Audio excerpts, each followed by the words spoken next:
aspect. Q wants to know some of the more, I guess, high-profile cases that you found yourself involved with, and what was that like? So I guess more recently, one of the cases that I've had is the gentleman, I guess it was I believe it was last September, who it went viral like all over social media, like everywhere. It was in the news. It was the kid that jumped on the window of the lady's car in Penn Square with like the huge, biker gang that they were there.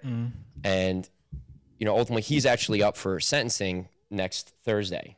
And he pled guilty. We worked out a deal that, ultimately would leave it to the judge's discretion, which is called like obviously an open plea.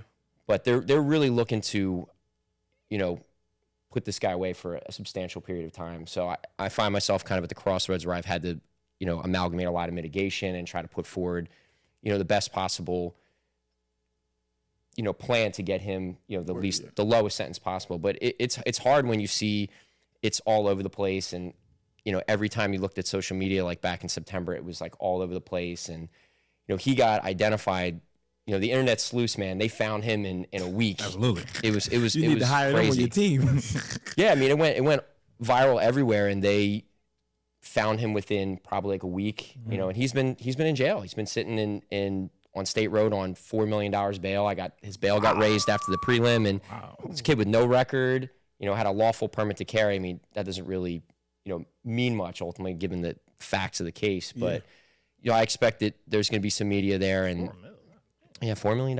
It's more than they basically just said no bail. What I'm saying, it's basically no bail. I mean, it's more symbolic than anything else. But it seems incongruent with the fact that people that are charged with non-fatal shootings get $250,000, $500,000 bail, and these are guys that are precluded from carrying a firearm, that have some sort of lengthy rap sheet. So it's somewhat incongruent. And the issue that we are grappling with is it a punishment that the court is going to mete out based on social outrage, or is the court going to, in my mind, sentence in the line with the goals of sentencing, which, the rehabilitative needs of the defendant, the need to provide justice for the victim. And, ultimately he's going to get up there, and I expect he's going to be incredibly apologetic, and he's going to acknowledge the fact that, his conduct's embarrassing, it's outrageous. And, but ultimately he's going to put some things in place to make sure that, that conduct ultimately is an aberration and it doesn't go forward. But it's very hard when you have a lot of media and you have people that are really, really coming for your head. They're coming for your head, and they want blood, and you see that with tons of cases. Are you able to say,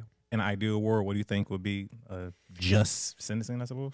I mean, his guidelines ultimately for an aggravated assault, he pled guilty to an F1 aggravated assault. I mean, the maximum is 20 years in jail. But his guidelines with the deadly weapon enhancement are, 48 months. But I think, in my mind, with full mitigation, I think a county bid would be okay. Yeah. So you sound like 11.5 to 23. 11.5 to 23.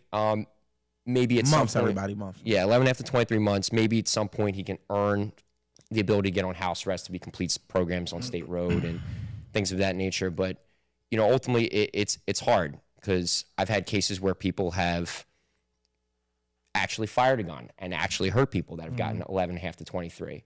And while the conduct is really outrageous, and the potential for the harm that he could have caused with having a firearm and jumping on a car window where there's two little kids in the back seat, it's boundless, and the gravamen of those consequences are not lost on me, and they're not going to be lost on the court. Right. But he's been in essentially in PC for 9 months at this point, and it really begs the question: is how long of a time does it take for someone to really recognize that there needs to be, some change going forward, and what's enough to punish somebody? Yeah. So do you think that the media presence on the case is kind of like pushing the courts in a way to have to be, like, make an example, like straight up? I think it has like an inverse effect sometimes. I don't believe in at least in our system of justice, in a perfect system of justice, you want to have a court system that punishes people based on social outrage. Because if that were the case, then everybody would want to go to jail. Yeah. You've seen that kind of with the Donald Trump trial, where he was just found guilty on all counts, and everyone wants blood for that. But basically, because he's such a high profile person, he's always in the media, and it's easy to get lost in the media frenzy and not look at what the actual goals of sentencing are. Like, people are not being objective; they're being subjective, and they're allowing their emotions to the judgment essentially. Because if it was their people that was in the same predicament, they would want it to be viewed objectively, like this is what was done, not what people say should happen, but this is what actually applies to what was done. Exactly. And I think people lose sight of the fact that, like, the legislature, people that we've elected, have set out what the parameters are for when you're evaluating what's an appropriate sentence, with the sentencing guidelines, with the goals of sentencing. And, ultimately, until it happens to you or it happens to a loved one, that you want the best for them and you want to put forth and show the judge that this is like an aberration. This is not conduct that's going to be repeated. It's like an anomaly. Almost. It's an anomaly, yes. And, it's scary to think that, we, especially in the age of social media and technology where, you have all this access to information. Yeah. And you get these high profile cases that, while they're localized to Philly, they get national attention. Yeah, yeah. And then everyone wants to, punish somebody for that. And it leaves a problem for, those cases that aren't maybe so high profile, that are significantly more serious, that we should be more outraged about. Yeah. And people that really deserve in some way to have some level of punishment that's more commensurate with their crime. Yeah, at least be held accountable to a certain extent. Absolutely. So, how did you feel through the process, like personally? Like, how did it impact you? Well, I mean, I think one of the interesting things that had occurred after, I was hired to represent him was, once my name came on the docket, I had a lot of, I had the Inquirer, I had NBC, I had Philly Magazine reaching out to me for statements. And, I had to just make a very kind of standard statement that wasn't, inflammatory or anything like that, because ultimately it's not my position to comment on a case like that. My personal feelings have to be separated from my job as an attorney. And that's a hard thing to do as a defense lawyer when you're representing people who, are deemed, pariahs or these dangerous people. And you may have personal feelings about the crime that they committed, on a societal level or as a citizen in the city. Yeah. But you have to divorce yourself from those particular feelings and say, well, my obligation is to represent my client to the best of my ability. Yeah.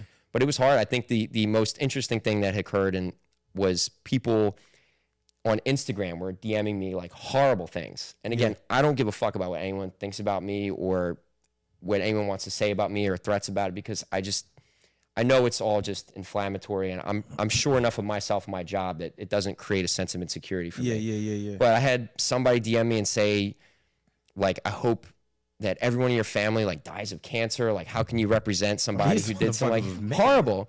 And, it was interesting. The one DM I responded, I said, hey man, I hope you have a good day. It's not really about that. And ultimately we ended up having a conversation. He was like, I'm sorry. I didn't want to do it. The cancer person? Yeah, the cancer person. I said, hey, have a good day. I mean, what are you going to do? What are you going to respond to that? I'm not going to get into some pissing match with some random person on the internet. It's a waste of my time and it's a waste of my energy. Yeah, I'm feeling shitty after that. Yeah. He's like, oh, my bad, man. I didn't really mean to die. Kill my kindness. Yeah. Kill my my whole kindness. family. Like, that was a little excessive. No, just like your aunt and uncle and your extended family. That's it. That was extreme. That's enough, yeah. That was extreme. Sorry, I'll limit it back down. Yeah, no, but the fact that, I could only imagine, and I'm pretty sure that always puts you in a tough position. So I want to know, in these predicaments or whatever the case may be, as a defense attorney, how do you feel going through the whole trial process? Let's talk about if you feel like you don't got a shot.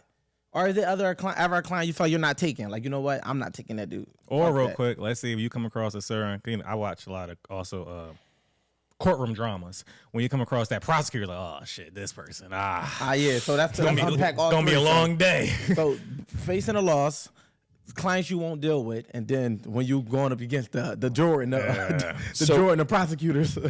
So I guess the first one with facing a loss, I actually enjoy those cases where I have nothing to lose, and the client just wants to stand 10 toes down, and there's really nothing to do, because at that point it's a no holds barred fist fight, and you can just pull your sleeves back and go. Pull your sleeves back, and you figure out something creative to argue. I think the most interesting example of that I had, just a very quick one, was in 2020. I represented a gentleman. It was during COVID, who was caught by strike force officers in a house. He runs out, they chase him down, and a gun's recovered from his person.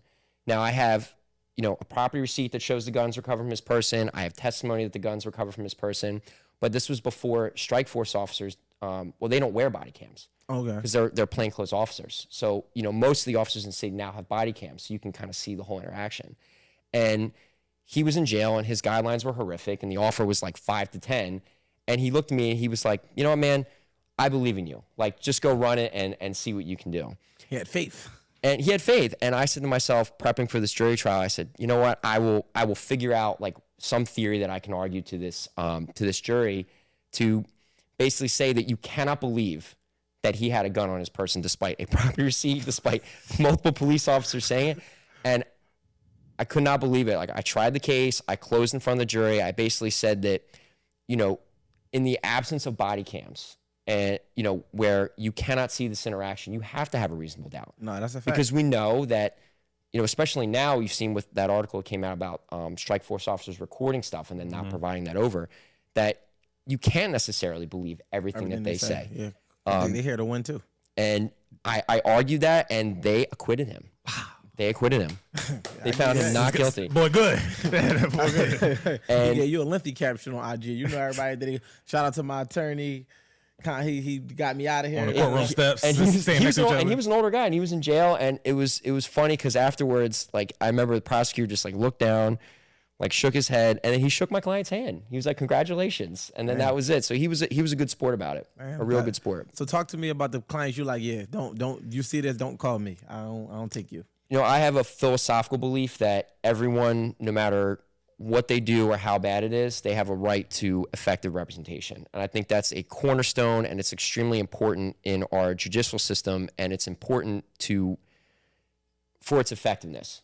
Because especially when you have the state with resources to prosecute people, even if someone is a terrible person and they've done horrible things, you know, they deserve to have an effective lawyer, because no matter how bad the defense could be or how strong the case could be, it's important in our system to have a really strong defense, because it makes a judicial system better. It makes the government earn it. It makes reasonable doubt mean something rather than just to be a rubber stamp on something else. That's a good point, because if you were to be, let's say, posing judgment and say, I'm not taking that type of case, you prevent people who might not even be guilty of said charges from getting proper representation, because you already, you know, categorize the fact that, you know, they're exempt from my representation. So that's a good point. That's true. And I definitely respect that. That's why lawyers always are interesting people to me, because I've seen you, again, you have to believe in the system to truly want to be a part of it and uphold it in a certain regard.